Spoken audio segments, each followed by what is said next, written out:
Hey, what's up, everybody? What's up, everybody? It's your boy Chris. It's your boy Chris. It's another amazing episode of Financipation. This channel is all about making money, saving money, building generational wealth, and financially emancipating yourself from generational poverty.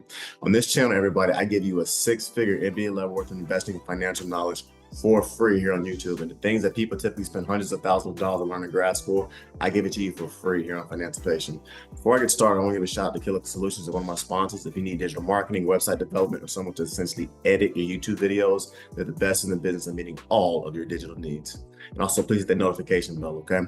So with that, let's get started. I've had a couple people ask me questions about why I don't really talk a lot about crypto. And I figured it was kind of a good time for me to get into why I personally don't use crypto and don't particularly have it as a very large part of my financial portfolio. The first reason that I personally don't invest into crypto is because of user risk. Unlike with, let's say, a traditional bank, a high interest account, an index fund, an ETF, or like a traditional brick and mortar bank account, there is no way to reverse or cancel a cryptocurrency transaction. In fact, some estimates show that literally 20% or roughly 1/5 of all Bitcoin are now inaccessible, everybody, due to a lost password, an outdated email address, or other user errors. And to make a long story short, everyone, if I put $10,000 into one of my low-cost index funds or into a brick and mortar bank account with, let's say, Wells Fargo, Chase Bank, or something like that, or into my Roth IRA, taking money out of that and flipping it into another account is not very complicated. It's actually quite easy. It's literally 2 or 3 mouse clicks. Or I just physically walk into a bank. Or how about this? If I lose my password, say for, let's say, any of my accounts, whether it's Wells Fargo, my Roth IRA, my 401k, my HSA, my Vanguard accounts, or my Fidelity accounts, getting access to my money is literally 2 or 3 mouse clicks away, or it's a 2-minute phone call. With crypto, however, that is not the case. And that's one reason why I personally don't particularly care for crypto, because the user risk is insane. Next, the second reason I don't invest into crypto is because of regulatory risks. There is no governing body or universal committee that governs crypto. For some people, they consider that a positive. I personally think it's a negative. And for some people, they take comfort in that idea, but I personally do not. I don't like the idea, everyone, I don't care how you look at it, of me putting $100,000 into an account that can be hacked or that can be stolen and is not regulated by a regulatory body. If I invest into my bank, the FDIC has practices in place to protect my money up to $250,000. And if I invest into an index fund or into a real estate investment trust, let's say through Charles Schwab, Vanguard, or Fidelity, there are literally historical trends that I can look into to estimate the returns that I'm going to get on my investment. But at the time of this recording, there is no regulatory body or regulatory status of cryptocurrencies. There are some governments that want to regulate them as securities, currencies, or both, but because of how risky they are, it's not something that a lot of governments are truly trying to get into. And even this, however, has its own set of risks, because if a sudden global or countrywide regulatory crackdown happens, it could literally make it extremely challenging for you to sell or to purchase your cryptocurrencies, or even worse, cause a market-wide price drop. So some people love the idea of putting $100,000 or $10,000 of their money into an unregulated market that has no guardrails. I personally do not. And to me, individuals that put money into cryptocurrencies are taking an insanely high level of risk, and they are putting themselves at an insane amount of risk compared to more traditional accounts, such as investing into, once again, a passively managed low-cost index fund, an exchange-traded fund, otherwise known as an ETF, or investing in something like a real estate investment trust. So that's another reason why I personally do not invest into crypto, because the risks and the regulatory risk of it are literally insane. Next, the next reason I personally don't invest into crypto is because of counterparty risks. So I'm not one of these financial types that tells people to invest into something and I personally don't invest into it. I don't roll like that. It's actually one of the reasons why I got into Financipation, because I got sick and tired of talking to financial advisors who advised me to do stuff. And then when I asked them to invest into it, after a while, they eventually said, no, I don't invest in this. So I'm like, so why are you trying to sell me garbage that you yourself won't invest to for yourself or your kids? Once again, I am not one of these financial guys that tells you to invest into something that I personally don't do, nor am I one of these guys that acts like I've never made a financial or a dating mistake for that matter. Full disclosure, everyone, I had 2 cryptocurrency wallets and my accounts were hacked in both of them and my identity was stolen. When I had these accounts over, I put an amount in there I was comfortable losing. And with that amount, when they got hacked or stolen, I essentially chalked it up to what I call stupid tax, because I invested into something that wasn't regulated and it's something that didn't have a track record. Many investors and merchants, however, who invest into crypto, they rely on exchanges, crypto wallets or other third-party custodians to share their cryptocurrencies. And what this means, everybody, in English, is that people you don't know who may or may not have a very shady background have access to very sensitive information that is very lucrative to you. And theft or loss of one of these individuals managing these crypto wallets or custodian accounts could literally result in you losing the thousands, or in some cases, hundreds of thousands of dollars that you have invested into your crypto account. People, when you invest into crypto, you are literally putting yourself in extreme amounts of risks. So the next reason I personally do not invest in crypto is because of, once again, the counterparty risks. Next. The next reason I don't invest into crypto is because of management fraud and identity theft. And this directly leads me back to what I mentioned earlier about me paying some stupid tax and having my identity stolen twice with the crypto wallets that I did have. Due to there not being any semblance of a regulatory body and no coherent regulations, there are very few, if any, protections against deceptive or unethical managers stealing your accounts.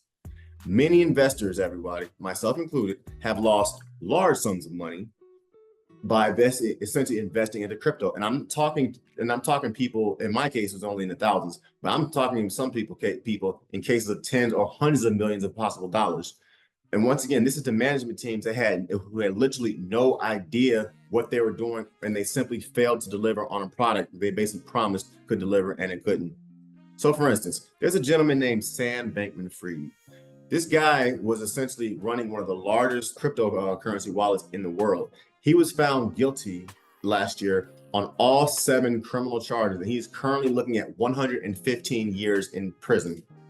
His own inner circle ended up turning on him. His girlfriend and former C-suite execs, when they started looking at the prison time that they were looking at, and Sam Bankman-Fried perpetrated one of the largest financial fraud cases in U.S. history. You can also look at another individual named Ruja Ignatova. She also currently is on the run, but her bank exec, the person she was running her crypto accounts and crypto wallets through, that individual is also looking at decades in prison. People, when you invest into crypto, you are putting yourself at an extreme amount of risk. And as I stated earlier, there are much safer and much more time-proven tracks and investments that you can go with, once again, such as passively managed low-cost index funds, real estate investment trusts, the S&P 500, and things of that nature. Before I go any further, please hit the notification bell so you know when I drop new content. Please hit that like button. Please like, please comment, please share, please subscribe. It helps the algorithm, and I thoroughly enjoy giving you guys free content. The next reason I personally don't invest into crypto is because of programming risks. So a lot of investors and lending platforms are automated. They use smart contracts to control the movement, essentially, of a user's deposits. So an investor using one of these platforms assumes all risks. In other words, people, in English, it's like this. If a smart contract manager or some software bug occurs, the investor could literally lose their entire investment. So how do you feel about that? You put your money into an account, and if someone you don't know, you've never seen before, makes a mistake on their end, or they just die, or they just disappear, or they create some kind of algorithm and it has an investment, you lose all your money or you don't have access to it. People, that's what could potentially happen when you invest into crypto. And does this really sound like an investment you want to put your generational wealth and your financial emancipation onto? I sincerely hope not. Next, the last reason I personally don't invest into crypto is because they inherently come with a lot of disadvantages, and I just flat out don't want to deal with disadvantages. People, once again, I am a passive investor. I want to invest my money and then go to the beach and chill with my beautiful wife and chill with my kids. People, I'm a passive investor. I want to invest my money and then come back 10 years later and it's more than quadrupled due to the rule of 72. Everybody, crypto is not like that. Crypto is highly volatile. Crypto has serious identity theft and protection issues that I talked about a little bit earlier. Crypto is not regulated by any governing body, and its investors are therefore at the mercy of who? People they've never met, people they're never gonna meet, and people they've never actually seen before. Or it could be individuals like Sam Bankman-Fried, who essentially stole billions with a B dollars of money from people.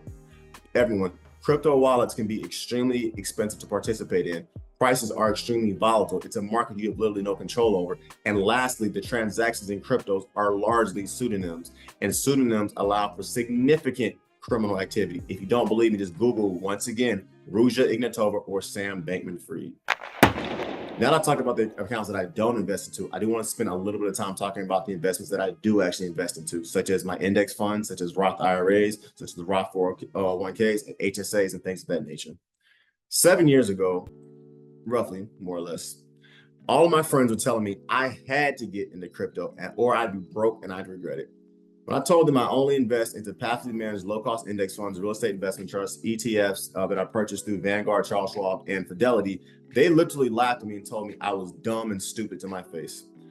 And what's kind of sad is that these guys literally cashed out their 100,000 plus 401ks. They got taxed on 50% of it. And then they turned around and invested $50,000 or more into crypto. And it's sad because just about all of these men and women lost their retirement accounts and didn't make any money because they invested into something that they flat out did not understand. So imagine that you're in your mid 40s and you invest $100,000 into your 401k into something that you don't understand and you lose all of it. The people that were calling me dumb essentially for not investing into crypto at the time or whatever, that's exactly what ended up happening to them. And 7 years later, these guys have all legitimately come back to me and asked me, could I essentially help them find an employment opportunity? Or they're still looking for the next big thing. They're still trying to find the next Apple, the next Facebook, the next Bitcoin. And it's sad, everybody. 7 years later, my accounts have literally more than quadrupled because I invested once again into the boring, slow but steady, the 401k, Roth IRA, my HSA accounts, and my passively managed index funds, ETFs, and things of that nature. And it's really sad, everyone, because if you're constantly trying to chase the next big fad, you're constantly going to be behind the 8 ball. People, you are setting yourself up for lots of stress and lots of risks and uncertainty if you decide to invest into crypto. And you can do what you want. Obviously, this is a free country. But my professional advice to anyone who's listening to this is to avoid crypto like the plague and invest into the stock market, into real estate, and into land. Those are the time-proven, slow but steady tracks that allow you to build your generational wealth passively. The commodities, the ones I just been stating, they have over a 100-year plus track record of working, and crypto absolutely does not. So in closing, everyone, this channel, Financipation, is all about making money. It's all about saving money. It's all about building generational wealth, and it's all about financially emancipating yourself from generational poverty. You can book a one-on-one session with me at any point. The link is below. I'm not giving you financial advice on this channel, everybody. You got to make your own independent studies and do your own independent research on what personally works for you and for your family as you are financially emancipating yourself from poverty. Okay, please check out my website, www.therealfinancipation.com. You can check me out on Instagram, @thereal_financipation, Spotify, Financipation, or TikTok, Financipation. My Facebook page is also called Financipation. And check out my financial blog as well, where I go into a lot more detail about just the stock market, index funds. I go into a lot more detail about real estate investments and things of that nature. With that, everybody, also check out some of my e-products as well. Please like, please comment, please share, please subscribe. It's your boy Chris. I'm out. Peace.